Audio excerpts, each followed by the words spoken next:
मेरा नाम आरुषि पटेल है। मेरे स्कूल का नाम कंपोजिट स्कूल भवानियापुर है। मेरे प्रोजेक्ट का नाम ओजोन परत का क्षरण। ओजोन परत में समताप मंडल में ओजोन की मात्रा में कमी है। ओजोन छिद्र अंटार्कटिका जैसे ध्रुवीय क्षेत्रों में यह कमी सबसे अधिक स्पष्ट करती है। क्षरण के कारण मानव निर्मित रसायन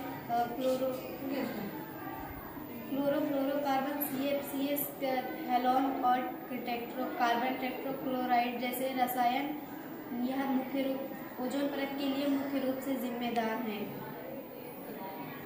उस रासायनिक प्रतिक्रिया ये रसायन समताप मंडल में पहुंचकर क्लोरीन और ब्रोमीन परमाणु छोड़ते हैं जो ओजोन परत के अणुओं को नष्ट कर देते हैं।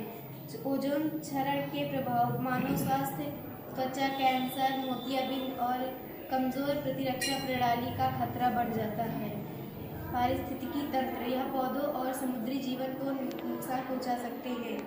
ग्लोबल वार्मिंग इससे जैव भू रासायनिक चक्रों में बदलाव आता है और जिससे ग्रीन हाउस गैसें अप्रत्यक्ष प्रभाव पड़ता है और ग्लोबल वार्मिंग बढ़ जाती है।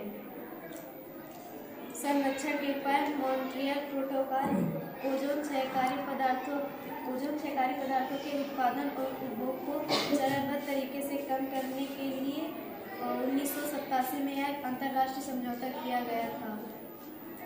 मॉन्ट्रियल प्रोटोकॉल एक ऐतिहासिक संधि है जिसका उद्देश्य ओजोन परत की सुरक्षा को कम करके पृथ्वी की रक्षा करना है।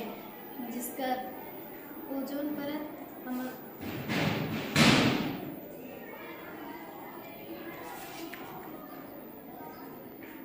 उत्पादन और उपभोग को चरणबद्ध तरीके से कम करके पृथ्वी की ओजोन परत से सुरक्षा है।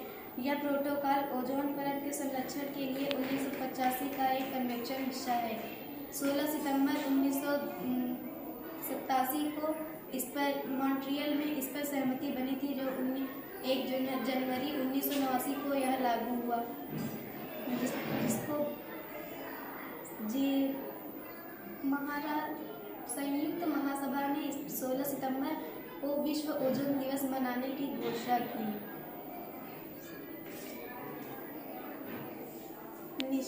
मॉन्ट्रियल जागरूकता बढ़ाना, लोगों को इसके बारे में शिक्षित करना और पर्यावरण के प्रति अनुकूलन प्रेरित करना।